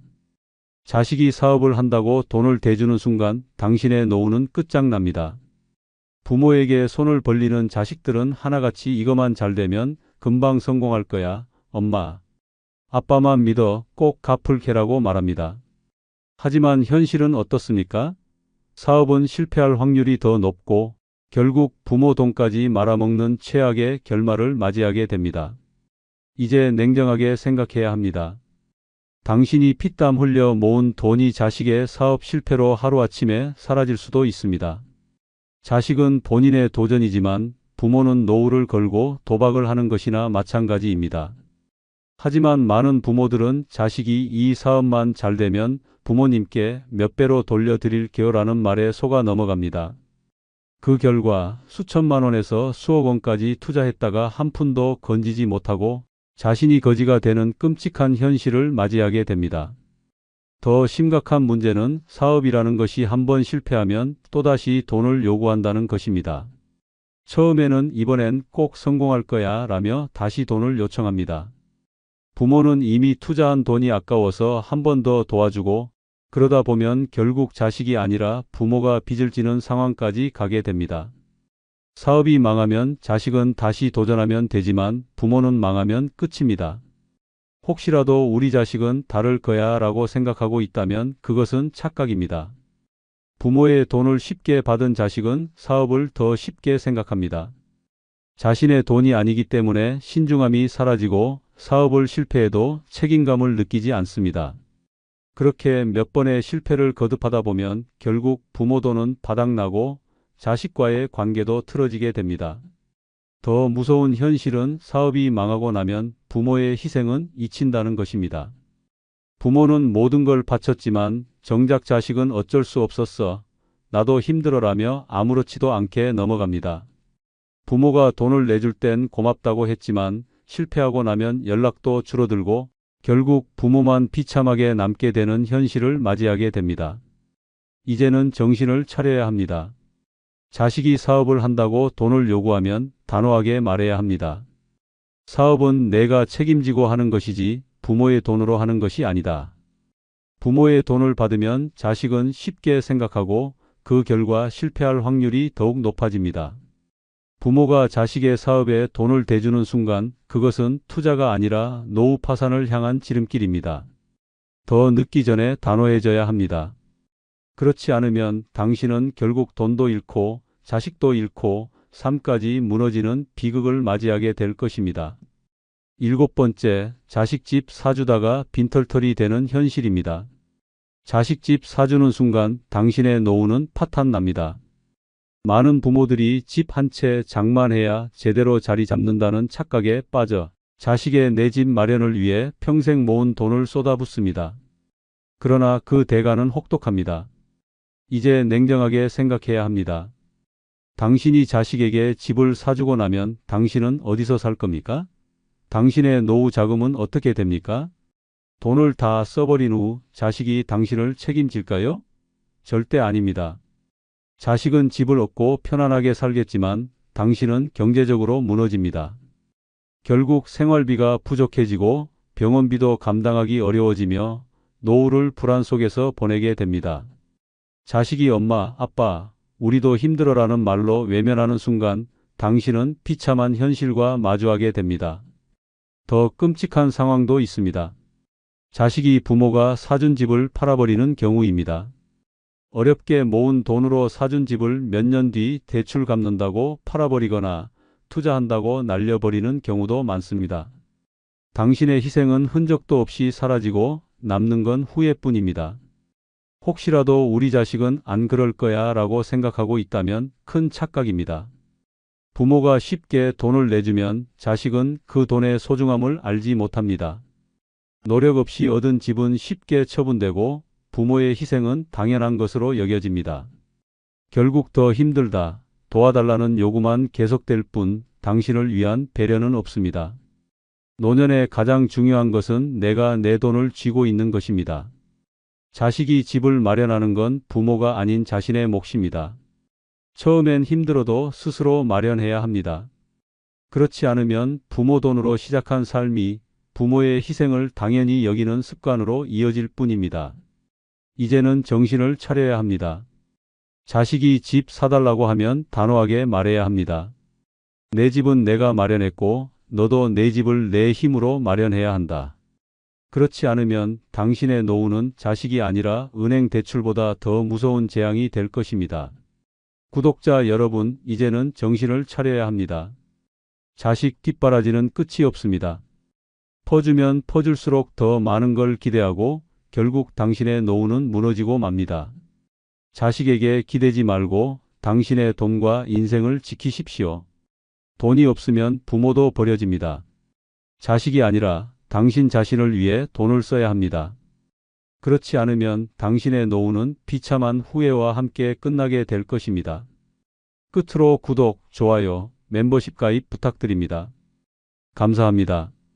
치매는 결코 남의 이야기가 아닙니다. 지금 이 순간에도 누군가의 뇌는 조금씩 죽어가고 있습니다. 아무렇지도 않게 반복되는 일상 속에서 우리의 뇌는 서서히 기능을 잃어가고 있습니다. 그러다 어느 날 문득 길을 잃고 사람들의 얼굴이 낯설고 내가 누구인지조차 기억나지 않는 끔찍한 순간이 찾아옵니다. 치매는 그렇게 찾아옵니다. 천천히 그러나 무섭게. 치매는 한순간에 찾아오지 않습니다. 매일 같은 길을 걷고 같은 장소에서 같은 행동을 반복하는 동안 우리의 뇌는 점점 게을러지고 굳어갑니다. 아무런 자극 없이 뇌가 편안함에 길들여지는 순간 기억은 서서히 지워지기 시작합니다. 그러다 결국 내 집이 어디인지, 내 이름이 무엇인지조차 기억하지 못하는 순간이 오게 됩니다. 이제라도 정신 차려야 합니다. 치매를 막고 싶다면 뇌를 강제로 깨워야 합니다. 이번 영상에서는 치매를 미리 예방하는 가장 쉬운 8가지 방법을 알아보겠습니다. 먼저 구독, 좋아요 부탁드립니다. 치매를 미리 예방하는 가장 쉬운 첫 번째 방법은 하루 한 번 낯선 길을 걸어보는 것입니다. 늘 다니던 길이 아닌 한 번도 가보지 않은 길을 걸어야 합니다. 처음 보는 건물, 낯선 사람들, 익숙하지 않은 풍경을 마주할 때 우리의 뇌는 비로소 경계하며 활동을 시작합니다. 어디로 가야 할지 고민하고 방향을 찾고 주변을 살피는 과정에서 뇌의 해마가 활발하게 움직이기 시작합니다. 대부분의 사람들은 귀찮다는 이유로, 위험하다는 이유로, 낯설다는 이유로 새로운 길을 피합니다. 그렇게 안일한 선택을 한데가는 혹독합니다. 치매 환자들의 공통된 특징이 무엇인지 알아야 합니다. 그들은 오직 익숙한 곳에서만 생활합니다. 같은 동네, 같은 마트, 같은 시장. 매일 똑같은 경로만 반복하며 살다가 뇌가 완전히 굳어버리는 것입니다. 그러다 결국 집을 나선 후 돌아오지 못하는 날이 오게 됩니다. 당신도 그렇게 될 수 있습니다. 어느 날 아침 분명히 나와야 할 집을 찾아가지 못하고 가던 길을 잃어버리고 사람들이 누구인지 모르는 그 순간이 올 수도 있습니다. 그때 가서 후회해도 늦습니다. 치매는 돌이킬 수 없습니다. 예방만이 답입니다. 지금 당장 실천해야 합니다. 오늘도 같은 길을 걷고 있다면 일부러라도 다른 길로 돌아가야 합니다. 한 번도 가보지 않은 골목을 들어가 보고 낯선 상점을 기웃거리고 지도를 보면서 길을 찾아야 합니다. 머리가 어지럽고 복잡하고 순간적으로 방향 감각이 사라지는 기분이 들 수도 있습니다. 하지만 바로 그 순간 당신의 뇌는 다시 깨어나고 있습니다. 치매에 걸리고 싶지 않다면 익숙함 속에서 안주하지 않아야 합니다. 편안한 길만 고집하다 보면 결국 당신의 미래는 어둠뿐입니다. 지금 당장 새로운 길을 걸어야 합니다. 그것이 당신의 기억을 지키는 유일한 방법입니다. 두 번째 방법은 반대손을 사용하는 것입니다. 치매는 조용히 그러나 확실하게 당신을 무너뜨립니다. 어느 날 문득 이름이 생각나지 않고 익숙한 길이 낯설어지고 손에 익었던 물건조차 어색하게 느껴지는 순간이 옵니다. 그때가 되면 이미 늦습니다. 뇌는 한번 망가지기 시작하면 되돌릴 수 없습니다. 더 이상 머뭇거릴 시간이 없습니다. 지금 당장 당신의 뇌를 깨워야 합니다. 당신이 평생 오른손잡이로 살았다면 왼손을, 왼손잡이라면 오른손을 사용해야 합니다. 반대손을 사용하면 뇌는 갑자기 혼란에 빠집니다. 익숙했던 동작이 낯설어지고 쉽게 했던 일들이 어려워집니다. 하지만 바로 그 순간 뇌는 다시 살아납니다. 치매를 예방하는 가장 강력한 자극이 시작되는 것입니다. 매일 같은 손으로 밥을 먹고 같은 손으로 글씨를 쓰고 같은 손으로 문을 열고 닫습니다. 뇌는 변화를 싫어합니다. 익숙한 패턴에 길들여지면 점점 기능이 둔해집니다. 그렇게 조금씩 천천히 뇌가 퇴화하다가 결국 기억을 잃고 맙니다. 이제부터라도 반대손을 사용해야 합니다. 처음에는 어색하고 불편할 것입니다. 하지만 그 불편함이 바로 뇌를 살리는 신호입니다. 반대손으로 칫솔을 잡고 이를 닦아야 합니다. 반대손으로 숟가락을 들고 밥을 먹어야 합니다. 반대손으로 리모컨을 눌러야 합니다. 스마트폰을 반대손으로 잡고 조작해야 합니다. 처음에는 답답하고 시간이 오래 걸릴 것입니다. 하지만 바로 그 순간 뇌는 깨어나고 있습니다. 뇌는 새로운 자극을 원합니다. 똑같은 일상을 반복하면 뇌는 점점 무뎌지고 결국 스스로 기능을 멈추게 됩니다. 하지만 반대손을 사용하면 뇌의 좌우 균형이 맞춰지고 새로운 신경망이 형성됩니다. 뇌가 새롭게 연결되고 기억력이 강화되며 사고력이 높아집니다. 이것이야말로 치매를 막는 강력한 무기입니다. 주변을 보십시오. 치매에 걸린 사람들을 보십시오. 그들이 언제부터 기억을 잃기 시작했는지 아십니까? 매일 같은 손만 사용하고 같은 행동만 반복하면서 뇌를 썩혀왔기 때문입니다. 그리고 결국 아무것도 기억하지 못하는 사람이 되었습니다. 당신도 그렇게 되고 싶습니까? 반대손을 사용하십시오. 지금 당장 칫솔을 바꾸고 숟가락을 바꾸고 글씨를 반대손으로 써보십시오.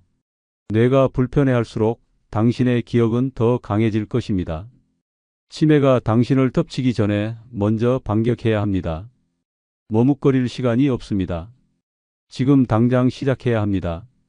세 번째는 뇌를 깨우는 아침 루틴 만들기입니다. 아침을 어떻게 시작하느냐에 따라 당신의 뇌가 살 수도 있고 죽을 수도 있습니다. 하루를 멍하게 시작하면 뇌도 멍해지고 반복적인 생활에 길들여진 뇌는 점점 기능을 잃어갑니다. 그렇게 나도 모르는 사이 뇌는 굳어지고 기억은 희미해지며 결국 치매라는 끔찍한 현실이 찾아옵니다. 치매 환자들의 공통점이 무엇인지 아십니까? 그들은 똑같은 일상을 반복합니다. 눈 뜨면 습관처럼 TV를 켜고 멍하니 시간을 보내고 몸도 머리도 제대로 움직이지 않은 채 하루를 흘려보냅니다. 그렇게 몇 년을 보내다 보면 어느 순간 기억이 흐려지고 말수가 줄어들고 결국 자신의 존재마저 잃어버리는 것입니다. 뇌를 깨우는 아침 루틴을 만들어야 합니다. 무기력한 하루의 시작이 치매를 부르고 활기찬 하루의 시작이 뇌를 살립니다. 침대에 누운 채로 멍하니 시간을 보내는 것이 아니라 일어나자마자 뇌를 강제로 깨우는 습관을 만들어야 합니다. 눈을 뜨자마자 기지개를 켜며 몸을 움직여야 합니다. 스트레칭을 하면서 뇌에 산소를 공급해야 합니다. 움직이지 않으면 뇌는 활성화되지 않고 기능이 점점 저하됩니다.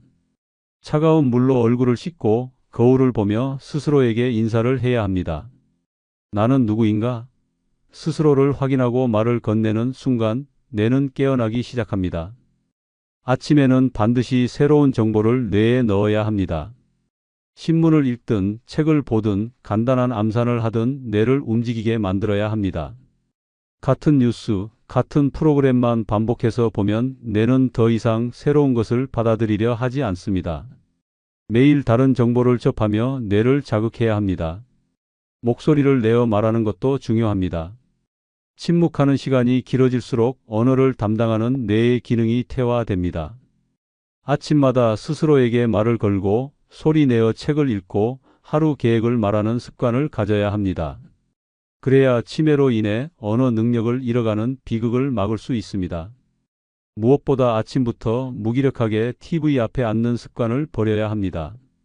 TV를 켜는 순간 당신의 뇌는 활동을 멈추고 수동적인 상태에 빠집니다.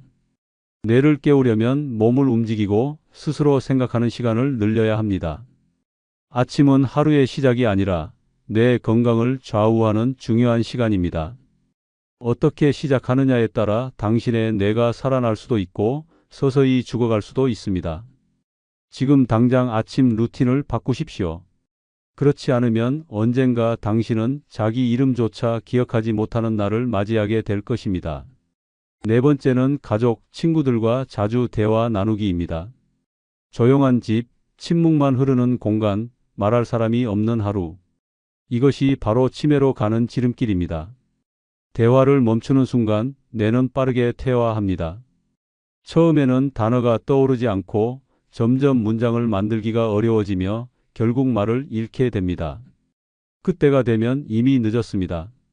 입을 다물고 사는 삶은 뇌를 죽이는 것과 같습니다. 치매 환자들의 공통점이 무엇인지 아십니까? 그들은 말을 하지 않습니다. 단답형으로만 대답하거나 점점 대화의 주제를 따라가지 못하고 결국 아예 침묵 속에 갇혀버립니다. 혼자 있는 시간이 많아지고 말수가 줄어들면 뇌의 언어 중추는 서서히 기능을 멈춥니다. 결국 어느 날부터는 하고 싶은 말이 있어도 입이 떨어지지 않는 지경에 이르게 됩니다. 당신도 그렇게 될 수 있습니다. 사람들과 대화를 하지 않고 혼자서만 시간을 보내다 보면 뇌는 점점 무너집니다.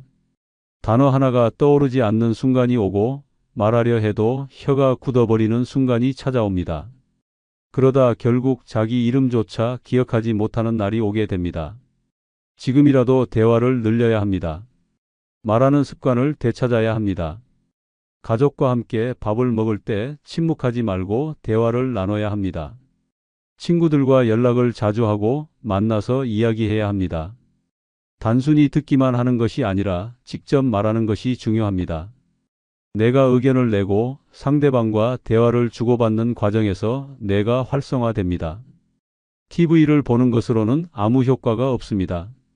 뉴스나 드라마를 듣는 것만으로는 뇌가 살아나지 않습니다. 스스로 말해야 합니다. 직접 말하고 표현하지 않으면 뇌는 점점 말을 잃어버립니다. 말하기를 멈춘다는 것은 곧 생각하기를 멈추는 것과 같습니다. 혼자 사는 사람이라면 더욱 위험합니다. 하루 종일 말할 기회가 없다면 치매는 더 빠르게 다가옵니다. 그러다 어느 날 문득 말을 하려고 했는데 입에서 아무것도 나오지 않는 순간을 맞이할 수도 있습니다. 그 순간이 오면 당신은 이미 치매의 문턱을 넘은 것입니다. 지금 당장 전화를 걸어야 합니다. 가족에게, 친구에게, 지인에게 먼저 연락해야 합니다. 괜히 바쁜 사람 귀찮게 하는 것 아닌가? 라는 생각을 버려야 합니다. 치매로 기억을 잃고 삶을 잃어버리는 것보다 한 번 더 전화를 거는 것이 훨씬 낫습니다. 대화는 뇌를 살리는 유일한 방법입니다. 말하는 것을 멈추는 순간 당신의 뇌도 멈추게 됩니다. 지금 당장 입을 열어야 합니다. 그렇지 않으면 당신은 곧 자기 이름조차 기억하지 못하는 사람이 될 것입니다. 5번째는 숫자 계산하는 습관 들이기입니다. 당신의 뇌는 지금 이 순간에도 죽어가고 있습니다. 숫자를 계산하지 않는 순간 뇌의 기능은 빠르게 저하됩니다. 단순한 덧셈과 뺄셈조차 머릿속에서 떠오르지 않는다면 이미 치매의 첫걸음을 내디딘 것입니다. 숫자를 잃으면 결국 시간 감각을 잃고 돈 계산을 못하게 되고 스스로 생활을 유지할 수 없는 상태가 됩니다. 그렇게 혼자서는 아무것도 할 수 없는 사람이 되어버립니다. 치매 환자들에게 나타나는 가장 무서운 증상 중 하나가 무엇인지 아십니까? 바로 숫자를 잊어버리는 것입니다. 처음에는 단순한 계산이 느려지고 점점 시계 보는 법을 잊어버리고 마지막에는 돈을 세지도 못하게 됩니다. 그렇게 시간이 흐르면 은행에서 사기를 당하고 장보러 나갔다가 거스름돈을 잘못 받고도 눈치채지 못하며 결국 자기 집 주소조차 기억하지 못하는 처참한 상황에 놓이게 됩니다. 이제라도 정신 차려야 합니다. 뇌를 살리고 싶다면 숫자를 생활 속에서 적극적으로 사용해야 합니다. 무조건 계산기를 두드리는 습관을 버리고 스스로 머리를 써서 계산해야 합니다. 물건값을 보고 머릿속으로 덧셈과 뺄셈을 해야 합니다. 장을 볼 때 총 금액을 대략적으로라도 계산하는 습관을 들여야 합니다. 식당에서 밥값을 낼 때 계산기를 꺼내기 전에 먼저 머릿속으로 더해 보십시오. 하루에 최소한 한 번은 숫자로 머리를 써야 합니다. 버스 도착 시간을 보고 몇 분 후에 도착하는지 계산해 보고 일주일 뒤 날짜를 머릿속으로 계산해 보며 스스로 훈련해야 합니다. 이런 사소한 습관이 당신의 뇌를 지키는 강력한 방패가 됩니다. 무서운 사실을 알려드리겠습니다. 숫자를 잊으면 결국 길을 잃게 됩니다. 시간 감각이 사라지고 날짜 개념이 흐려지면 오늘이 몇 월 며칠인지도 모르고 살아가게 됩니다. 그러다 길을 나섰다가 집을 찾지 못하는 일이 벌어집니다. 처음에는 단순한 계산 실수 같지만 결국 자기 이름조차 기억하지 못하는 상태로 이어지게 됩니다. 지금이라도 숫자를 생활 속에서 적극적으로 사용해야 합니다. 단순한 습관 하나가 당신의 기억을 지킬 수도 있고 당신을 치매로 몰아넣을 수도 있습니다. 지금 당장 계산하는 습관을 들이십시오. 그렇지 않으면 머지않아 스스로를 잃어버리는 날이 올 것입니다. 6번째는 사회활동 참여하며 사람들과 교류하기입니다. 혼자 있는 시간이 많아질수록 당신의 뇌는 빠르게 죽어갑니다. 집안에 틀어박혀 TV만 보고 사람들과의 교류를 끊는 순간 뇌는 급격히 퇴화합니다. 처음에는 말수가 줄어들고 점점 얼굴이 어두워지며 결국 세상과 완전히 단절된 채 잊혀지는 존재가 됩니다. 그렇게 아무도 찾지 않는 사람이 되어버립니다. 치매 환자들의 공통점을 아십니까?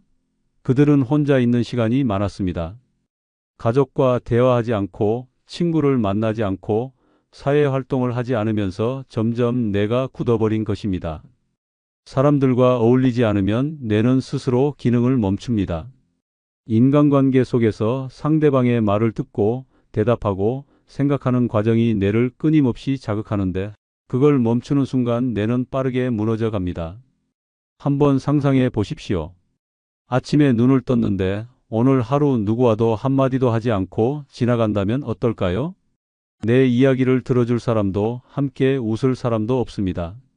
시간이 지나면서 말하는 방법을 잊어버리고 감정을 표현하는 법도 잊어버립니다. 그러다 결국 자신의 존재조차 희미해지는 순간이 오고 맙니다. 사회 활동을 하지 않으면 당신은 결국 세상에서 사라집니다. 처음에는 단순한 귀찮음이었겠지만 점점 외출이 줄어들고 사람들과 멀어지고 끝내는 혼자가 편하다는 착각에 빠지게 됩니다. 하지만 그것은 편안함이 아닙니다. 그것은 내가 활동을 멈췄다는 신호이며 당신의 삶이 서서히 끝나가고 있다는 경고입니다. 지금이라도 밖으로 나가야 합니다. 사람들을 만나고 대화를 나누고 사회 활동을 해야 합니다. 동네 모임에 나가든 취미 활동을 하든 자원봉사를 하든 상관없습니다. 무조건 사람들과 교류해야 합니다. 그래야 내가 살아납니다. 그래야 삶이 유지됩니다. 아무것도 하지 않으면 당신은 잊혀집니다. 사람들과 교류하지 않으면 당신의 존재는 점점 희미해지고 결국 아무도 당신을 기억하지 않게 됩니다. 지금 당장 사회로 나가십시오. 그렇지 않으면 당신은 치매에 갇혀 세상과 완전히 단절된 채 살아가게 될 것입니다. 7번째는 새로운 언어 배우기입니다. 당신의 뇌는 지금 죽어가고 있습니다. 매일 같은 말을 하고 같은 단어를 쓰고 똑같은 표현만 반복하면서 뇌는 점점 기능을 잃어갑니다. 그러다 결국 당신의 머릿속에서 단어가 하나둘 사라지고 문장이 떠오르지 않으며 말문이 막히는 순간이 찾아옵니다. 그 순간이 오면 이미 늦었습니다. 당신은 치매라는 감옥에 갇히게 될 것입니다. 언어를 잃는다는 것은 곧 나 자신을 잃는 것과 같습니다. 치매 환자들이 처음 겪는 증상 중 하나가 말이 어눌해지고 단어가 헷갈리고 문장을 완성하지 못하는 것입니다. 평생 사용하던 모국어조차 제대로 말하지 못하게 되면서 결국 사람들과의 소통이 완전히 끊어지고 맙니다. 그렇게 혼자가 되고 기억을 잃고 결국 자신의 존재마저 희미해지는 것입니다. 이런 끔찍한 미래를 피하는 가장 강력한 방법이 있습니다. 바로 새로운 언어를 배우는 것입니다. 새로운 언어를 배우면 뇌는 강제로 깨어납니다.